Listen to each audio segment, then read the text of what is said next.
در ولایت سوخت حرارت هوا تا به 17 درجه پایان خواهد رفت. این معلومات را عبدالولی حمیدов ضمن صحبت تلفنی ارزیابی نمود. او افزود که این حالت در وادی‌های ولایت دیده می شود. در شهر و ناحیه‌های نزدیک علالخصوص شهر خوجند سردی هوا شبانه تا به 7 درجه و روزانه تا 4 درجه پایان خواهد رفت.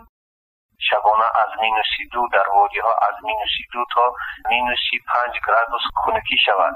در دومنک‌ها باشد شبانه از -5 سر کرده تا -12 گرادوس خنکی می شود و در کوه باشد از -7 سر کرده تا -15 تا -18 گرادوس خنکی را تهدید می کند که در این وقت در وادی‌ها سنه 24 و 25 گذشتن شبانه برف می بارد.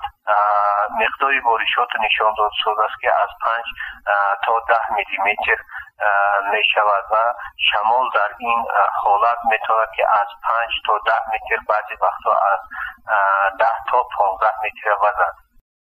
از مرکز آب و هواسنجی ولایت آگاه می نمایند که هفته جاری پست‌شوی حرارت هوا پیشگویی شده. ساکنان ولایت از کشت در زمین‌های کشاورزی خودداری نمایند، زیرا حرارت هوا روزانه در هفته روان از 3 و شبانه تا به 7 درجه و در وادی‌ها تا به 15-17 درجه سرد خواهد شد.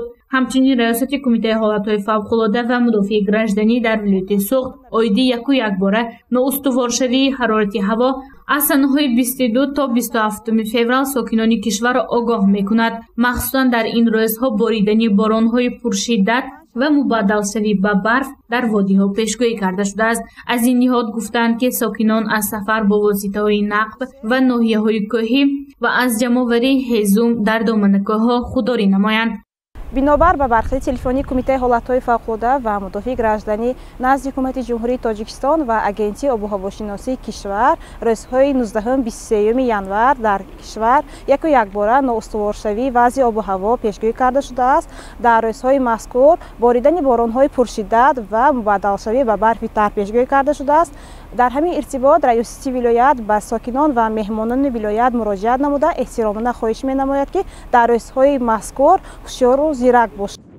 عبدالولی حمیدов سرداری مرکزی آب و هواسنجی ولایت ضمن صحبت تلفنی تاکید کرد که نفرانی که در زمین‌های خود کشت کردند با سلفن یا موادهای احتیاط کننده پوشند و معلومات این نهاد سردی هوا در شهر خوجند از سنه 25 آغاز گردیده از 5 تا به 7-8 درجه سرد خواهد گشت، زیرا هفته روان سردی از نشان دهنده پایان در نظر است. مرکزی آب و هواسنجی ولایت آگاه می نمایند که این حالت تا سنه 28 فوریه ادامه خواهد یافت. ساکنان ولایت را می باید که سلامتی خود را احتیاط نموده لباسهای گرمی زمستانه را به بر نمایند. گزارش گنجینه عالم و سید مختار سید انور و اعظم جان رحیمov برای برنامه اطلاعاتی خبر.